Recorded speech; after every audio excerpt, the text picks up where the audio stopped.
Bu yog'i tog', bu yog'i bog'. Bu joy qayerda joylashgan? Aniqlab ketsani mendan olasizlar. Bunaqa joyni kinolarda ko'rgandim, birinchi marta o'z ko'zim bilan ko'rdim.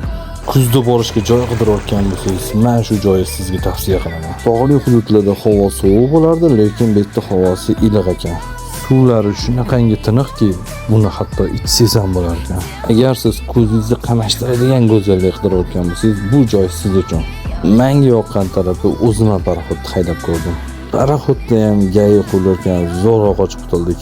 Bu yoqda xohlasangiz piyoda, xohlasangiz paraxodda, xohlasangiz mashinada sayr qilishingiz mumkin. Bizlarni tog'li hududlarda bunaqa joy topolmaysiz, chunki yarmi yashil emas ekan, yarmi tog'li hudud. Joy manzilini video ostida opisiyaga yozib qoldiraman. Like, komment, podpiska kutib qolaman. Bularning hammasi menga shu narxga tushdi.